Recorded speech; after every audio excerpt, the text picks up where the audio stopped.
بسم اللہ الرحمن الرحیم۔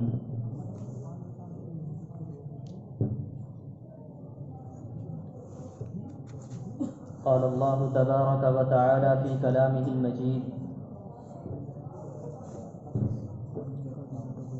وَأَنَّ هَذَا صِرَاطِي مُسْتَقِيمًا فَاتَّبِعُوهُ وَلَا تَتَّبِعُوا السُّبُلَ فَتَفَرَّقَ بِكُمْ عَنْ سَبِيلِهِ صدق اللہ العظیم۔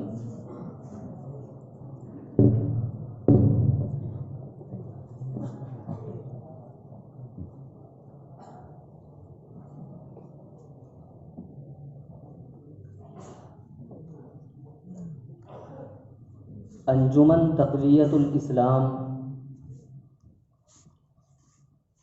شعبہ مناظرہ دارالعلوم دیوبند کی تاریخ میں مناظرے کے زیر اہتمام جس موضوع پر آج پروگرام منعقد ہو رہا ہے وہ اپنی نزاکت کے اعتبار سے انتہائی حساس موضوع ہے۔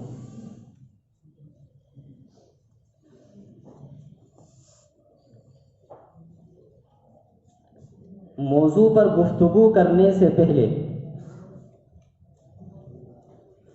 دو چیزیں ایسی ہیں کہ جن کا موضوع سے کوئی تعلق نہیں ہے لیکن کسی نہ کسی درجے میں ان کا موضوع سے تعلق بھی ہے، ان دونوں چیزوں کی سب سے پہلے وضاحت ضروری ہے۔ ایک چیز کا تعلق ہماری اپنی ذات سے ہے، ایک چیز کا تعلق دارالعلوم دیوبند سے ہے۔ اپنی ذات سے جو مسئلہ متعلق ہے وہ یہ کہ مناظرے کی تاریخ میں یہ بھی پہلی مرتبہ ہو رہا ہے کہ جو شخص اہل حق کی ترجمانی کر رہا ہے وہی شخص موضوع کے مبحث کی بھی وضاحت کر رہا ہے۔ حالانکہ مناظرے کا اصول یہ ہے کہ موضوع کی وضاحت کرنے والا شخص بالکل غیر جانبدار ہونا چاہیے، لیکن یہ اہل حق کی ترجمانی کرنے والا شخص خود موضوع کے مبحث کی وضاحت کر رہا ہے، تو مطلب یہ ہوا کہ کچھ نہ کچھ مسئلے میں لچک پائی جا رہی ہے۔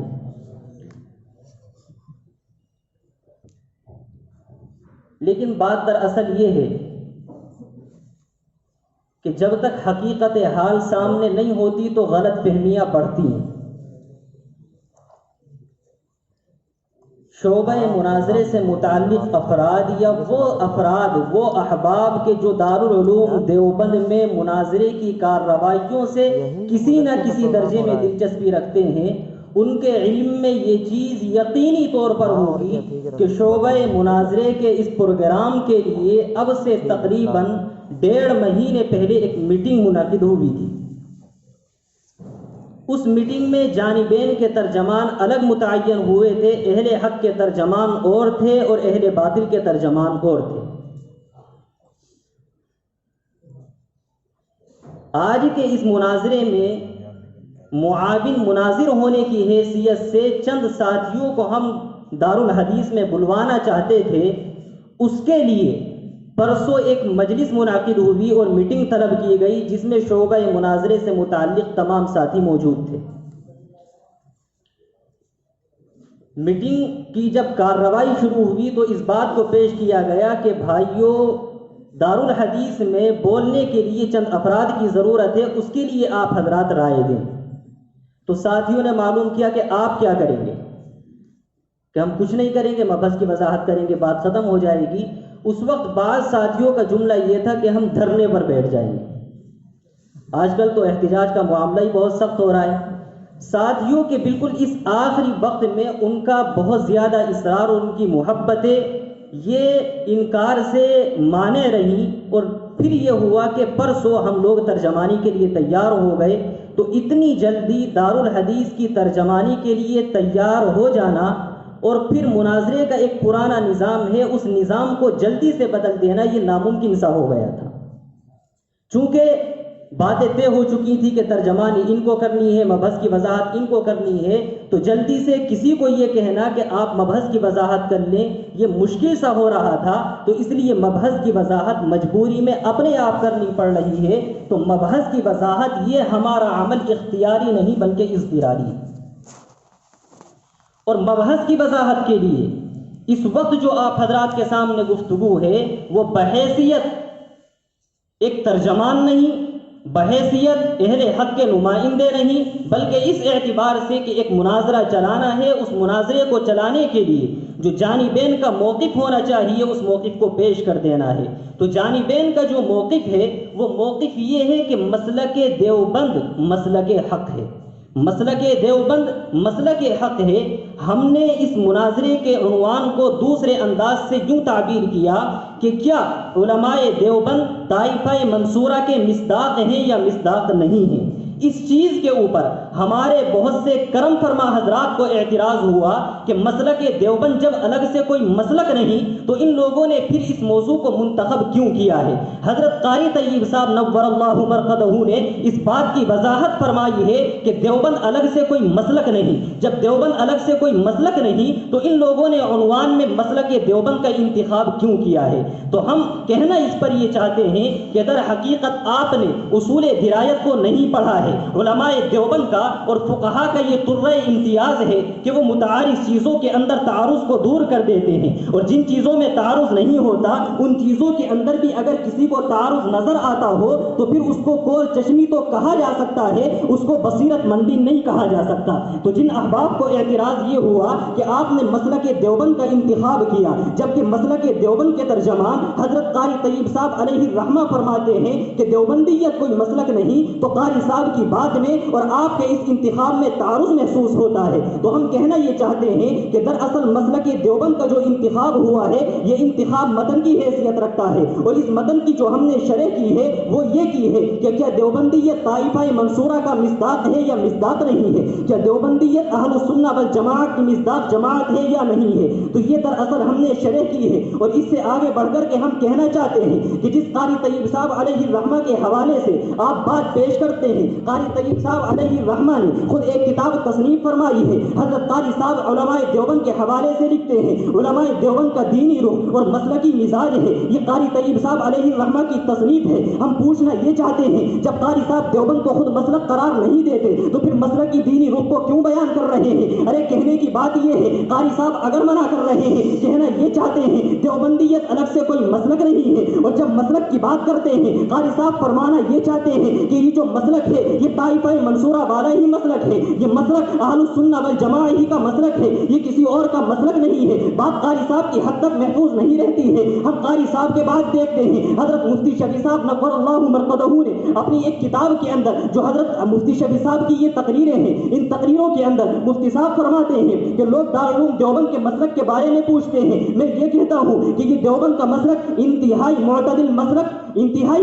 مسلک ہے۔ دیوبند ایک نہائی معتدل مسلک کا نام دیوبند ہے۔ یہ مفتی شفیع صاحب کی کتاب ہے، دارالعلوم دیوبند اور اسرہ کا مسلکی مزاج ہے۔ یہ مفتی شفیع صاحب نے یہاں پر مسلک دیوبند کی بات کی ہے۔ آپ یہ کہیں گے یہ تو پرانے لوگ ہیں، کسی نئے آدمی کے حوالے سے بات پیش کرو نا، تو یہاں پر ہمارے سامنے حضرت محتم صاحب دامت برکاتہم اسٹیج پر موجود ہیں۔ حضرت محتم صاحب نے اس کتاب کے اندر کہ جس کتاب کو شعبہ مناظرے کے نگراں حضرت مولانا توحید عالم صاحب بجنوری نے تصنیف کیا ہے، حضرت کی کتاب کا نام مسلک اہل السنہ والجماعہ یعنی علماء دیوبند کے عقائد و نظریات ہیں۔ اس کتاب کے اندر حضرت محتم صاحب علیہ الرحمہ تقریر لکھتے ہوئے فرماتے ہیں یہ حقیقت ہے مسلک دیوبند کوئی نیا اور خود ساختہ مسلک نہیں ہے، یہ تو حضرت محتم صاحب کی بات ہے۔ آگے ہم دیکھتے ہیں حضرت مولانا سید ارشد مدنی پر حضرت فرماتے ہیں علماء دیوبند کی طرف جس مسلک کی نسبت کی جاتی ہے یہ ان کا خانہ زاد مسلک نہیں ہے، یہ تو حضرت مولانا ارشد مدنی کی بات ہے۔ اگر ہم دیکھتے اس کتاب کے اندر ہمارے اکابر کے موجودہ زمانے کے اکابر کی تقریرات موجود ہیں، ان تمام کے تمام لوگوں نے اس بات کو بیان کیا ہے، ان تمام کے تمام لوگوں نے دارالعلوم دیوبند کے ساتھ مسلک کا اطلاق کیا ہے۔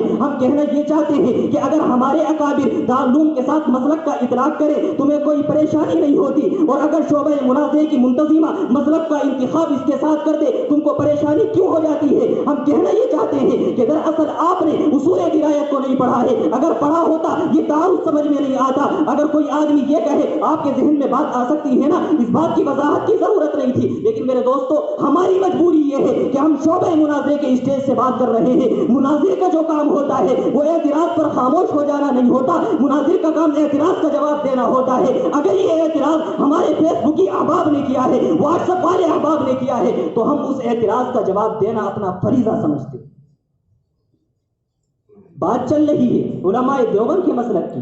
یہاں پر ہم کو اس چیز کو سمجھنا ہے کہ آج کا جو مناظرہ منعقد ہو رہا ہے, اس مناظرے میں اہل حق کے جو ترجمان ہیں اس ترجمان کی ذمہ داری یہ ہوگی اور اس ترجمان کا موقف یہ ہوگا, وہ جس موقف کو پیش کرے گا. اہل حق کے ترجمان کا موقف یہ ہے کہ دارالعلوم دیوبند کا جو مسلک ہے یہ مسلک افراط و تفریط سے پاک ہے, غلو اور تقصیر سے پاک ہے. یہ ایک نہایت معتدل مسلک ہے. اور جو اہل باطل کے ترجمان ہیں ان کا موقف یہ ہوگا کہ دیوبندیت افراط و تفریط سے پاک نہیں, یہ غلو اور تقصیر سے پاک نہیں, یہ اعتدال سے ہٹی ہوئی جماعت ہے. تو اہل حق کا موقف یہ ہے کہ دارالعلوم دیوبند کا جو مسلک ہے یہ بعینہ اہل السنہ والجماعہ والا مسلک ہے اور یہ اعتدال والا مسلک ہے. اہل باطل کا موقف یہ ہوگا کہ ان لوگوں کا مسلک اعتدال والا مسلک نہیں, یہ افراط و تفریط سے پاک نہیں, یہ غلو اور تقصیر سے پاک نہیں, یہ لوگ اعتدال سے ہٹے ہوئے ہیں. اہل حق کے ترجمان کی آج کے مناظرے میں ذمہ داری یہ ہوگی وہ اس بات کو ثابت کرے کہ جو عقائد علماء دیوبند کے ہیں وہی عقائد علماء اہل السنہ والجماعہ کے ہیں. اہل السنہ والجماعہ نے جن عقائد کو بیان کیا ہے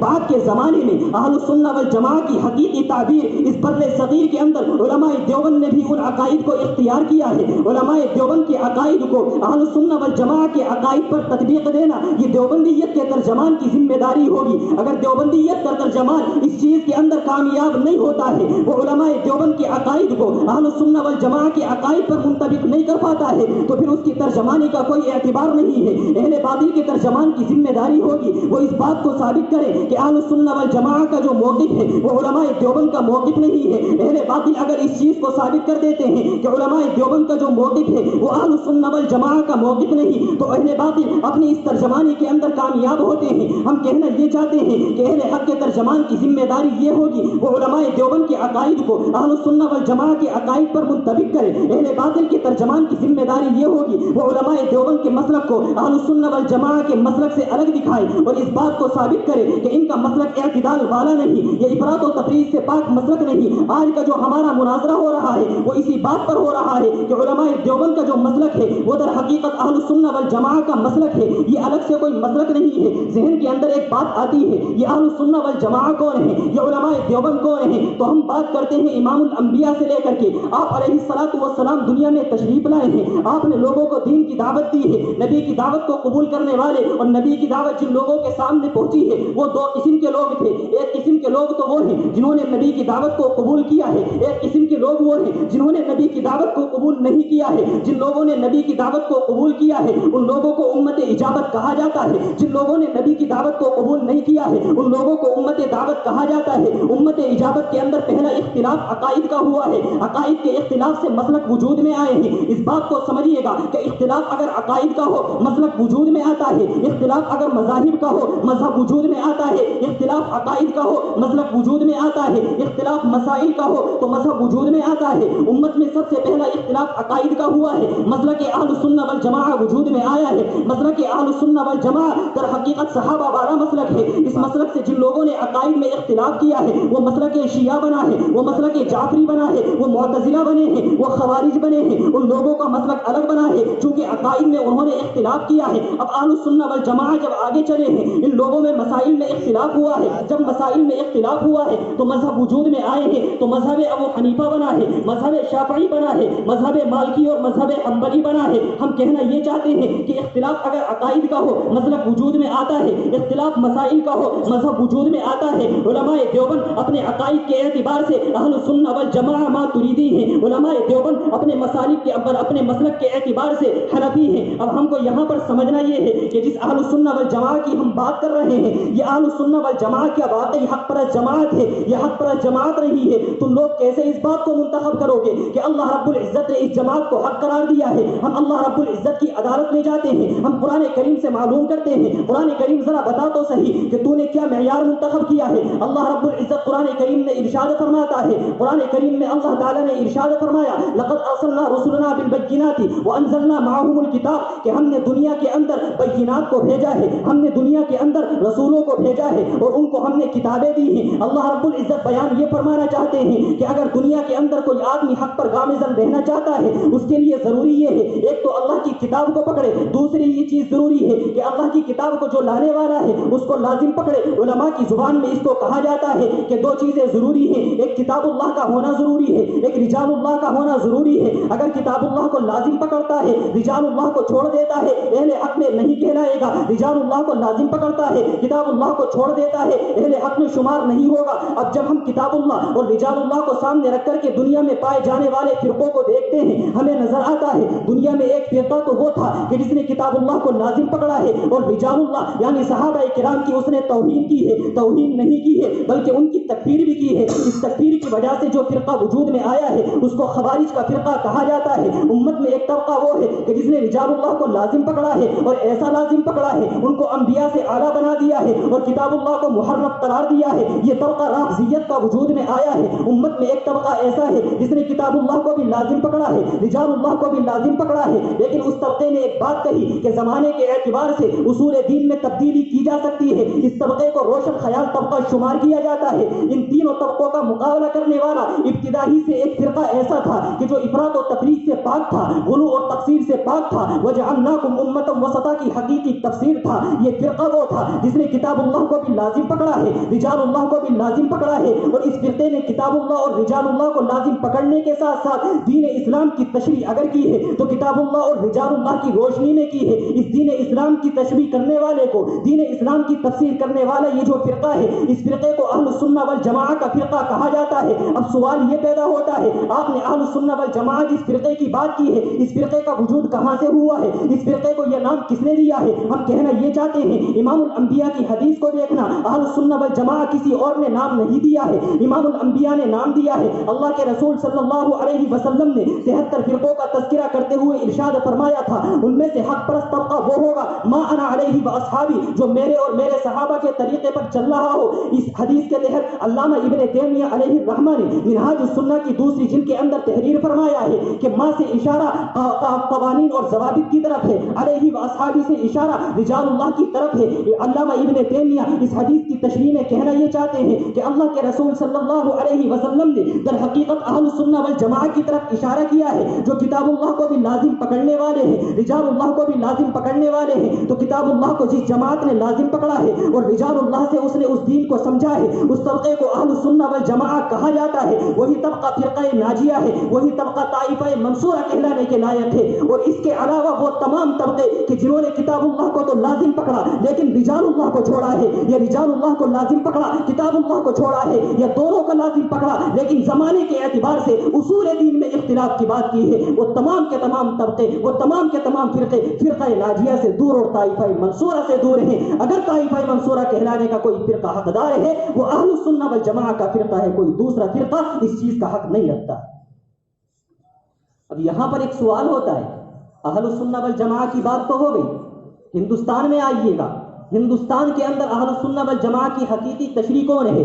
ہم یہاں پر اگر غور کریں تو ہمیں معلوم ہوتا ہے حضرت شاہ ولی اللہ محدث دہلوی کی جو ذات ہے, شاہ صاحب کی ذات نقطہ اتحاد بھی ہے, شاہ صاحب کی ذات نقطہ اختلاف بھی ہے. تمام کے تمام فرقوں کا اگر اجتماع ہوتا ہے شاہ ولی اللہ کی جانب ہوتا ہے, تمام کے تمام فرقے اگر وجود میں آتے ہیں شاہ ولی اللہ کے شاگردوں سے وجود میں آتے ہیں تو شاہ ولی اللہ کی ذات نقطہ اتحاد بھی ہے, شاہ ولی اللہ کی ذات نقطہ اختلاف بھی ہے. شاہ ولی اللہ کے بعد ہندوستان کے اندر اہل السنہ والجماعت کی حقیقی تشریح کرنے والی اگر کوئی جماعت ہے وہ صرف اور صرف علماء دیوبند کی جماعت ہے. اس جماعت کے علاوہ کوئی دوسری جماعت یہ کہلانے کے لائق نہیں ہے کہ وہ اہل السنہ والجماعت کی حقیقی تشریح کرنے والی ہے. یہ تو ایک دعویٰ ہو گیا. اس دعوے پر اگر ہم دلیل دیکھنا چاہتے ہیں, بات تفصیلات نہ جاتے ہوئے ہم اگر اصول دین کو دیکھتے ہیں, ہم اصول دین میں غور کریں, اہل السنہ والجماعت کی حقیقی تعبیر اگر کوئی جماعت ہے, حقیقی تشریح اگر کوئی جماعت ہے, وہ علماء دیوبند کی جماعت ہے. علماء دیوبند کے عقائد کو ہم اللہ رب العزت سے لے کر کے چلتے ہیں۔ اللہ رب العزت کے حوالے سے دو قسم کے عقائد ہیں، ایک توحید کی ذات ہوتی ہے، ایک توحید کی صفات ہوتی ہے۔ توحید کی ذات کے اندر اگر ہم دیکھتے ہیں ہمیں معلوم ہوتا ہے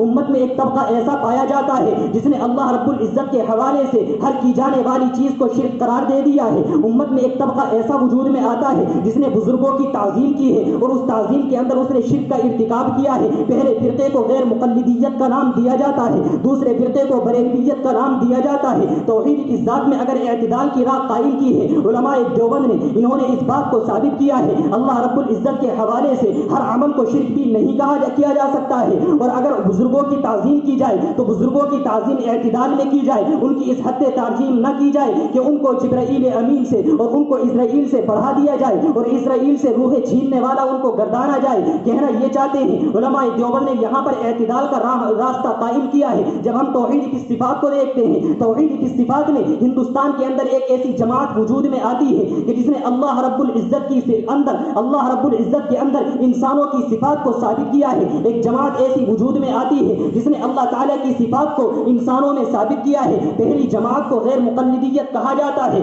انہوں نے انسانوں کے ہاتھ کی طرح اللہ رب العزت کے لیے ہاتھ مانا ہے۔ تو یہاں پر غیر مقلدیت نے در حقیقت تشبیہ کی بات کی ہے، انہوں نے تقسیم کی بات کی ہے۔ ایک فرقہ وہ وجود میں آتا ہے کہ جس فرقے نے اللہ رب العزت کی صفات کو امام الانبیاء کے اندر ثابت کیا ہے، اس فرقے کو بریلویت کا فرقہ کہا جاتا ہے۔ علماء دیوبند نے ان دونوں کے اندر اعتدال قائم کیا ہے۔ علماء دیوبند نے امام الانبیاء کی عظمت کو بھی باقی رکھا ہے، ان کی نبوت کو بھی باقی رکھا ہے۔ افضل الانبیاء امام الانبیاء کو کہا ہے، لیکن امام الانبیاء کے اندر اللہ رب العزت کی صفات کو ثابت نہیں کیا ہے۔ یہ امام الانبیاء کے حوالے سے بریلویوں کے خلاف علماء دیوبند کا معتدل مسلک ہے۔ جب غیر مقلدیت کی بات آتی ہے، غیر مقلدیت نے انسانوں کی صفات کو اللہ تعالیٰ میں ثابت کیا ہے۔ علماء دیوبند نے یہاں پر تعبیر اور تفویض کا طریقہ اختیار کر کے اعتدال کی راہ ہموار کی ہے۔ اللہ رب العزت کے بعد اگر کسی کی ذات آتی ہے وہ انبیاء کی ذات ہے۔ انبیاء کی ذات میں اگر ہم غور کرتے ہیں ہمیں معلوم ہوتا ہے دنیا میں ایک فرقہ ایسا وجود میں آیا ہے کہ جس فرقے نے انبیاء سے کسی بھی قسم کی لغزش کو اور کسی بھی قسم کی خطا کو ناممکن قرار دے دیا۔ اس فرقے نے یہ کہا انبیاء سے کبھی زلات کا ارتکاب نہیں ہو سکتا، انبیاء سے کبھی خطا کا صدور نہیں ہو سکتا، انبیاء سے کبھی سہون بھی کوئی عمل صادق نہیں ہو سکتا۔ اس فرقے کو شیعیت کا فرقہ کہا جاتا ہے۔ دنیا میں ایک جماعت ایسی وجود میں آئی جس نے انبیاء میں غلطیاں بھی نکالی ہیں، ان غلطیوں کو کتاب میں بھی لکھا ہے اور اپنی زبانوں سے بیان کیا ہے۔ اس کو مودودیت کی جماعت کہا جاتا ہے۔ علماء دیوبند نے درمیان میں راہ اعتدال قائم کی، اس بات کو ثابت کیا کہ سہون انبیاء سے زلات کا ارتکاب تو ہو سکتا ہے لیکن ان زلات کو بیان نہیں کیا جائے گا۔ علماء دیوبند نے معتدل موقف اختیار کیا ہے۔ انبیاء کے بعد بات آتی ہے امام الانبیاء کی۔ امام الانبیاء میں جب ہم غور کرتے ہیں دنیا میں ایک طبقہ ایسا وجود میں آتا ہے جس نے امام الانبیاء کو ایک سفیر قرار دیا ہے، ایک ڈاکیہ قرار دیا ہے، امام الانبیاء کی حیثیت کو بالکل ختم کر دیا ہے۔ دنیا میں ایک طبقہ ایسا وجود میں آتا ہے جس نے امام الانبیاء میں اللہ تعالیٰ کی صفات کو ثابت کیا ہے۔ علماء دیوبند نے دونوں میں راہ اعتدال قائم کی ہے۔ علماء دیوبند نے بتایا امام الانبیاء کی ذات محض سفیر اور ڈاکیے کی نہیں ہے بلکہ امام الانبیاء تو رجال اللہ میں ہے، ان کا وجود تو ہونا ضروری ہے، ان کے بغیر شریعت کو سمجھنا ناممکن ہے۔ پھر علماء دیوبند نے امام الانبیاء کی عظمت کو باقی رکھتے ہوئے اس بات کو بھی بیان کیا کہ امام الانبیاء کی عظمت کو تو بیان کیا جائے گا لیکن اللہ تعالیٰ کی صفات کو امام الانبیاء میں ثابت نہیں کیا جائے گا۔ علماء دیوبند نے یہاں پر معتدل موقف اختیار کیا ہے۔ اگر انبیاء کے بعد بات آتی ہے تو صحابہ کی بات آتی ہے۔ صحابہ رضوان اللہ تعالیٰ علیہم اجمعین کے حوالے سے امت میں ایک ایسا طبقہ وجود میں آیا ہے کہ جس نے صحابہ کی تکفیر کی ہے، اس کو خوارج کا طبقہ کہا جاتا ہے۔ اور ہندوستان کے اندر اس فرقے کی حقیقی ترجمانی کرنے والی اگر کوئی جماعت ہے وہ رافضیت کی جماعت ہے، وہ شیعیت کی جماعت ہے جس نے صحابہ کی تکفیر کی ہے۔ ایک فرقہ ایسا بھی ہے کہ جس نے صحابہ کی تکفیر ہی نہیں کی بلکہ صحابہ میں سے بعض صحابہ کو منتخب کیا اور ان کو انبیاء سے اعلیٰ بنا دیا ہے۔ حضرت علی کو انبیاء سے اعلیٰ بنا دیا ہے، حضرت حسنین کو انبیاء سے اعلیٰ بنا دیا ہے۔ یہ رافضیت کا دوسرا رخ ہے۔ اس نے ایک طرف صحابیت کی تکفیر کی ہے، اس نے دوسری طرف صحابہ کو انبیاء سے اعلیٰ بنا دیا ہے۔ علماء دیوبند نے درمیان میں راہ اعتدال قائم کی ہے اور انہوں نے اس بات کو بیان کیا ہے کہ صحابہ کرام کی جماعت ایسی جماعت ہے کہ ان کو انبیاء سے بھی نہیں بڑھایا جا سکتا ہے، اور صحابہ کی جماعت ایسی جماعت ہے کہ اس جماعت کی توہین اور تکفیر بھی نہیں کی جا سکتی ہے۔ صحابہ کی عظمت کو تسلیم کرنا لابدی اور ضروری ہے۔ اگر کوئی صحابہ کی عظمت کو تسلیم نہیں کرتا ہے وہ اہل سنہ والجماعہ کہلانے کے لائق نہیں ہے۔ علماء دیوبند نے رافضیت اور خارجیت کے درمیان راہ اعتدال قائم کی ہے۔ علماء دیوبند نے رافضیت اور مودودیت کے درمیان درمیان راہ اعتدال قائم کی ہے.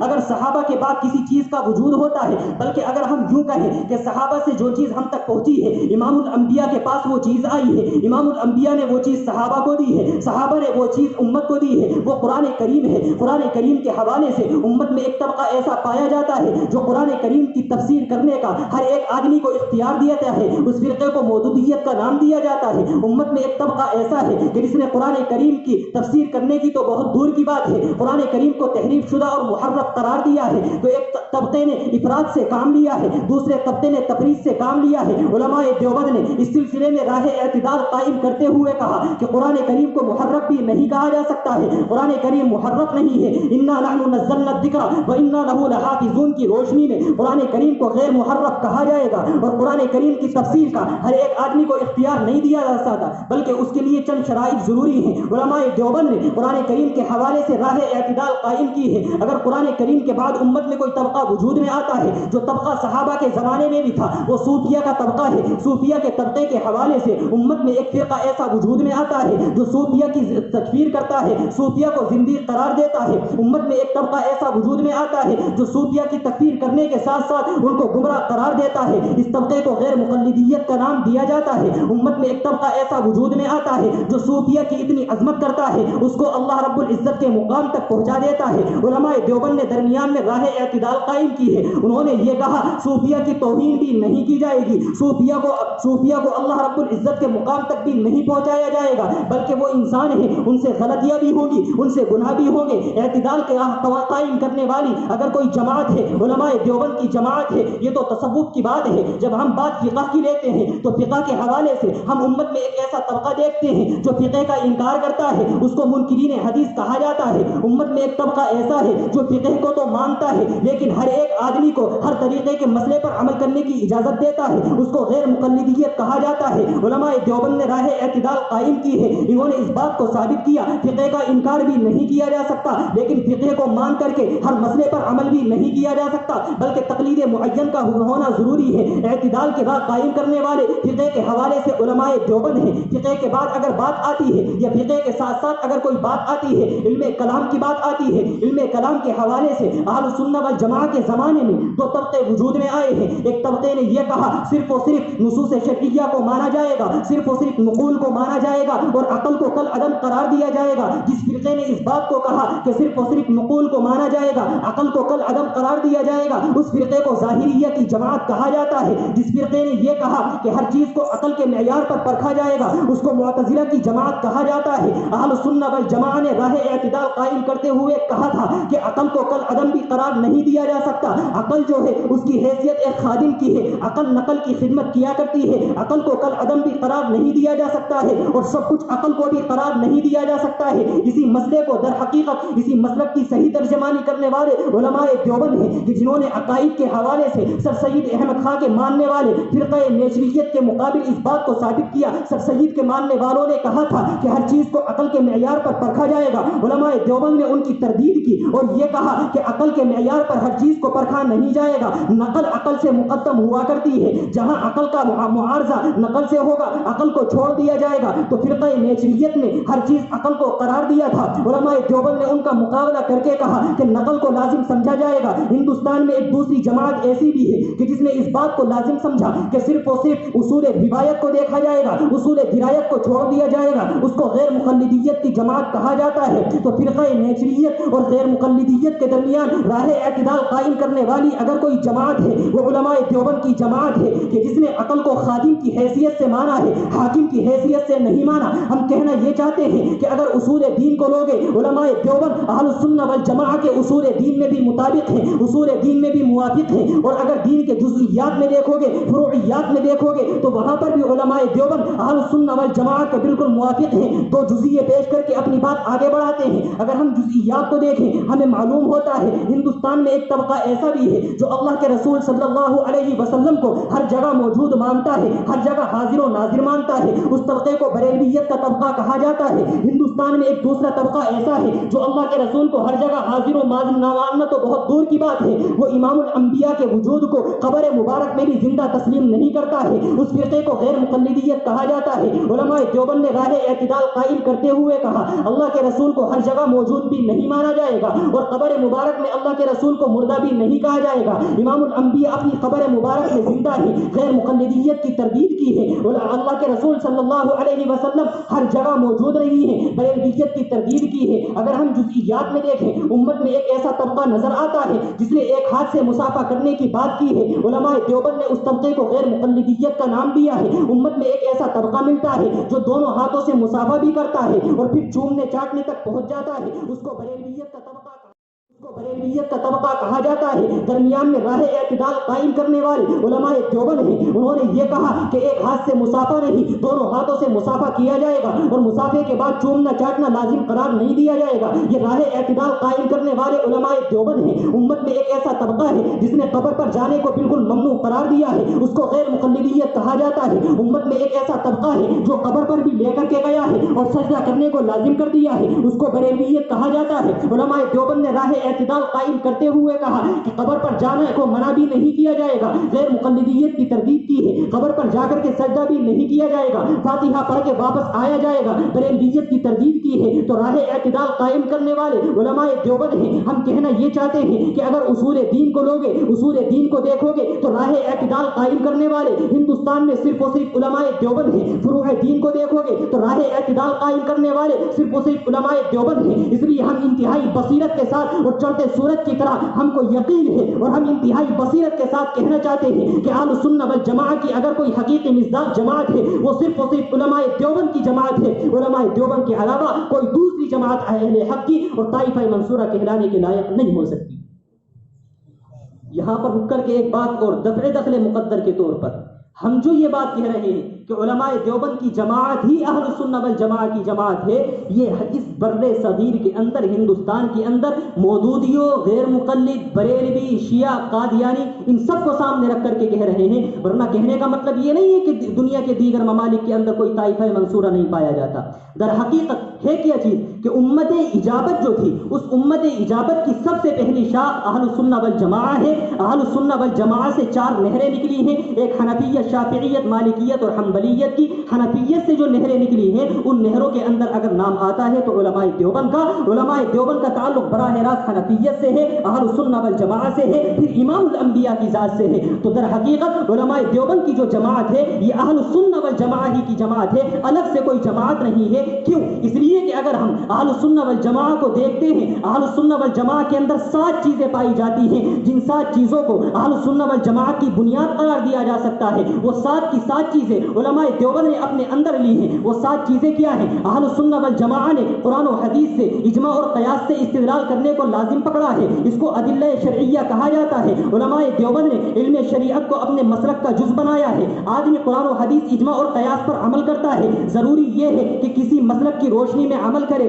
تو اہل سنت والجماعت نے کسی فقہ معین کی تقلید کو لازم قرار دیا تھا۔ علماء دیوبند نے بھی تقلید فقہیت کو لازم قرار دے کر کے اس بات کو ثابت کیا کہ اگر شریعت پر عمل کرنا چاہتے ہو، نفسانی خواہشات سے بچنا چاہتے ہو، کسی فقہ معین کی تقلید کرنی ہوگی۔ آدمی فقہ معین کی تقلید کرتا ہے، مسائل پر عمل کرتا ہے، لیکن اس کے عقائد درست نہیں ہوتے، تو عقائد کی درستگی کے لیے ضروری یہ تھا کہ عقائد کے اندر کسی جماعت کو مانا جائے۔ اہل سنت والجماعت میں 2 جماعتیں ہیں، ایک کو اشعریت کہا جاتا ہے، ایک کو ماتریدیت کہا جاتا ہے۔ علماء دیوبند نے کلامن کے اندر ماتریدیت کو پسند کیا ہے۔ تو علماء دیوبند کی سب سے پہلی بنیاد علم شریعت ہے، دوسری بنیاد تقلید فقہیت ہے، تیسری بنیاد کلامن ماتریدیت ہے۔ اب ظاہر سی بات ہے، ایک آدمی شریعت پر عمل کر رہا ہے، اعتدال والا مسلک اختیار کیے ہوئے ہے، افراط و تفریط سے بچانا چاہتا ہے، تو اس جماعت کے لیے لازم یہ بھی ہوگا فرقہ باطلہ کا مقابلہ کرے۔ اہل سنت والجماعت نے پہلے زمانے میں فرقہ باطلہ کا مقابلہ کیا تھا۔ اہل سنت والجماعت کی اس روش کو دیکھتے ہوئے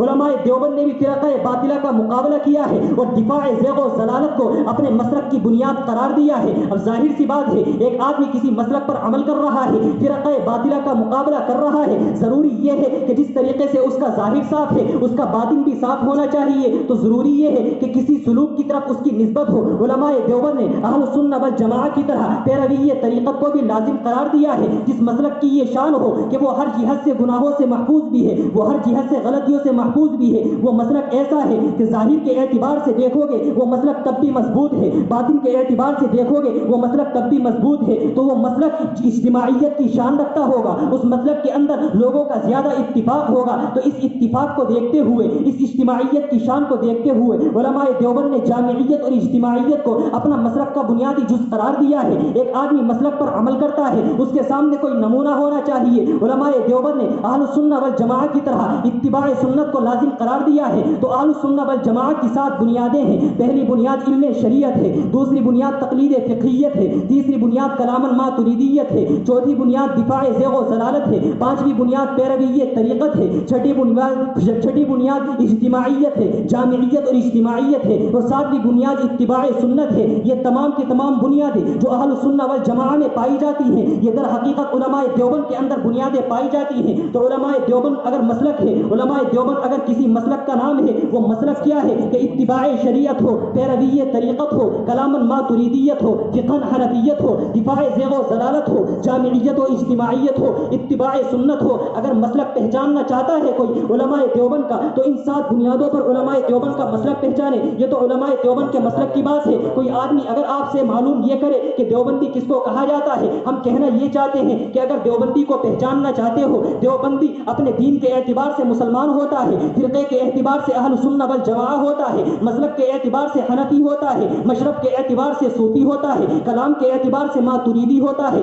سلوک کے اعتبار سے سہروردی، نقشبندی اور قادری اور چشتی ہوا کرتا ہے، فکر کے اعتبار سے ولی اللہ ہوتا ہے، اصول کے اعتبار سے قاسمی ہوتا ہے، فروع کے اعتبار سے رشیدی ہوتا ہے، اور نسبت کے اعتبار سے دیوبندی ہوتا ہے۔ یہ نام ہے علماء دیوبند کا۔ اب کوئی آدمی یہ کہتا ہے یہ علماء دیوبند کا جو مرکز، یہ علماء دیوبند جس مدرسے سے نکلتے ہیں یہ دارالعلوم دیوبند ہے۔ دارالعلوم دیوبند آخر کس چیز کا نام ہے؟ اگر ہم دارالعلوم دیوبند کو پہچاننا چاہیں، باتیں اس پر کرنے کے لیے بہت ہیں، وقت اس بات کی اجازت نہیں دیتا۔ ایک اصولی بات کہہ کر اپنی بات ختم کریں گے کہ دارالعلوم دیوبند اگر کوئی آدمی جاننا چاہتا ہے تو ہم کہیں گے حضرت شاہ ولی اللہ محدث دہلوی کا تم فکر و نظریہ لو، حضرت شاہ عبد العزیز کی جامعیت و روحانیت لو، حضرت شیخ سید احمد شہید کی عاجزی اور انکساری لو، ان کی استقامت اور عزیمت لو، حضرت شاہ عبد الحی بدھانوی کا اعتدال لو، ان کی عاجزی لو، اور آگے چل کر کے حضرت شاہ اسماعیل شہید کی استقامت لو۔ حضرت شاہ اسماعیل شہید کے بعد حضرت شاہ رفیع الدین ہیں، شاہ رفیع الدین کی شان مفسریت کو لو۔ آگے چل کر کے حضرت شیخ عبدالحق محدث دہلوی کے بعد شاہ رفیع الدین کے بعد مولانا مملوک علی کی شان عبقریت کو لو اور شان تربیت کو لو۔ مولانا مملوک علی کے بعد حضرت مولانا احمد صاحب سہارنپوری ہیں، ان کی شان محدثیت کو لو۔ مولانا مملوک علی اور مولانا احمد صاحب سہارنپوری کے علاوہ حضرت نانوتوی کی شان عبقریت کو لو،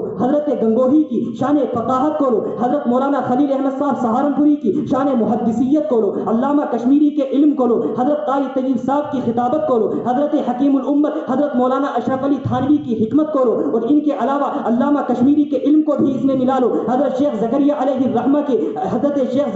الرحمہ کی عاجزی اور ان کی محدثیت کو ملا لو، حضرت مولانا حسین احمد مدنی کی طریقت اور ان کی سیاست کو ملا لو۔ ان تمام کے تمام کا جو مجموعہ اور ملغوبہ تیار ہوتا ہے، اس مجموعے کو اور اس ملغوبے کو علم اور تاریخ کی دنیا میں دارالعلوم دیوبند کہا جاتا ہے۔ دارالعلوم دیوبند اگر نام ہے حضرت شاہ ولی اللہ محدث دہلوی کے فکر و نظریے کا، شاہ عبد العزیز کی جامعت و روحانیت کا، اور بعد میں حضرت نانوتوی کی شان عبقریت، حضرت گنگوہی کی فقاہت، علامہ کشمیری کا علم، حضرت تھانوی کی حکمت، اور ان کے علاوہ حضرت علامہ مولانا احمد صاحب سہارنپوری کی محدثیت، حضرت حکیم الاسلام قاری صاحب کی خطابت اور حضرت تھانوی کی جو حکمت ہے، ان تمام کا جو مجموعہ ہے علم اور تاریخ کی دنیا میں، اس کو دارالعلوم دیوبند کہا جاتا ہے۔ دارالعلوم دیوبند کوئی الگ سے چیز نہیں ہے، یہ چیز وہی ہے کہ جو اہل سنت والجماعہ کی حقیقی ترجمانی کرنے والی ہے۔ تو دارالعلوم دیوبند کی اگر ہم بات کریں، یہ بات بھی در حقیقت ہمارے سامنے ہے۔ علماء دیوبند کی بات کریں تب بھی کوئی اختلاف والی چیز نہیں، مسلک دیوبند کی بات کریں یہ چیز بھی واضح ہے۔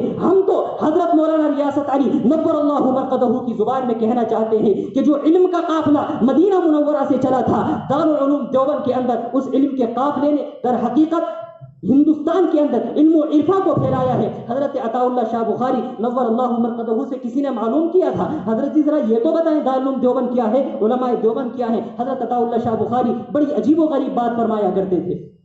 حضرت عطا اللہ شاہ بخاری نے فرمایا صحابہ کا ایک قافلہ چلا جا رہا تھا، ایک قافلہ صحابہ کا پیچھے رہ گیا، بعد میں دیکھا وہی علماء دیوبند کا قافلہ ہے.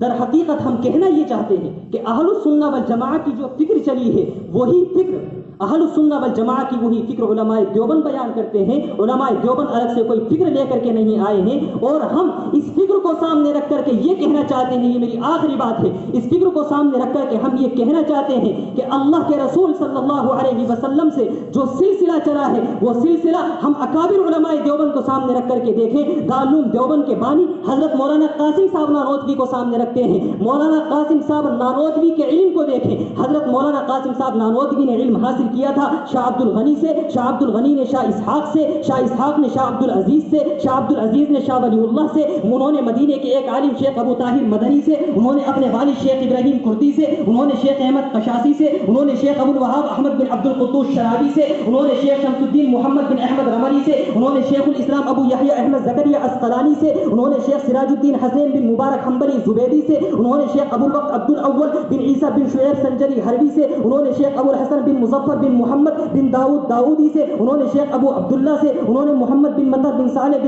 بن بشر الفربری سے، انہوں نے عبداللہ ابن مبارک سے، انہوں نے حماد بن سلیمان کوفی سے، انہوں نے ابراہیم نخی عراقی سے. ابراہیم نخی عراقی نے حضرت عبداللہ ابن مسعود سے، اور عبداللہ ابن مسعود نے جناب محمد الرسول اللہ صلی اللہ علیہ وسلم سے علم حاصل کیا ہے. یہ علماء دیوبند کا علمی سلسلہ نسب ہے. علماء دیوبند کا جو طبقہ ہے اور علماء دیوبند کا جو مسلک ہے یہ محض شریعت کی بات نہیں کرتا، یہ طریقت کی بھی بات کرتا ہے. یہ جامع شریعت بھی ہے، جامع طریقت بھی ہے. علماء دیوبند کے اندر شریعت اور طریقت کوئی الگ چیز نہیں، شریعت بھی ہے اور طریقت بھی ہے. جب ہم طریقت کی بات کرتے ہیں، روحانیت کی بات کرتے ہیں، ہمارے اکابر میں ایک ایسا شخص جو سیاست کے میدان میں اعلیٰ ہے اور طریقت کے میدان میں بھی اعلیٰ ہے، اس کو مولانا حسین احمد مدنی کہا جاتا ہے. حضرت مدنی نے ولایت حاصل کی ہے، حضرت مدنی نے ولایت حاصل کی ہے حضرت مولانا رشید احمد گنگوہی سے. انہوں نے میاں جی نور محمد حاجی امداد اللہ مہاجر مکی سے، انہوں نے میاں جی نور محمد جنجاروی سے، انہوں نے شاہ عبد الرحیم شہید سے، انہوں نے شاہ عبد الباری امروہوی سے، انہوں نے شاہ عبد الہادی امروہوی سے، انہوں نے شاہ عبد الدین امروہوی سے، انہوں نے شاہ محمدی فیاض امروہوی سے، انہوں نے شاہ محب اللہ الہ آبادی سے، انہوں نے شاہ ابو سعید گنگوہی سے، انہوں نے شیخ نظام الدین بلخی سے، انہوں نے شیخ عبد القدوس گنگوہی سے، انہوں نے شیخ محمد عارف ردولوی سے، انہوں نے شیخ احمد عارف ردولوی سے، انہوں نے شیخ عبد الحق ردولوی سے، انہوں نے شیخ جلال الدین کبیر الاولیاء سے، انہوں نے شیخ شمس الدین ترک پانی پتی سے، انہوں نے شیخ علاء الدین صابر کلیری سے، انہوں نے بابا فرید الدین گنج شکر سے، انہوں نے خواجہ قطب الدین بختیار کاکی سے، انہوں نے خواجہ معین الدین چشتی اجمیری سے، انہوں نے خواجہ مودود سے، انہوں نے خواجہ عثمان ہارونی سے، انہوں نے خواجہ مودود چشتی سے، انہوں نے حاجی شریف زندانی سے، انہوں نے خواجہ ابو یوسف سے، انہوں نے خواجہ ابو محمد محترم سے، انہوں نے خواجہ ابو احمد عبدال سے، انہوں نے خواجہ ابو اسحاق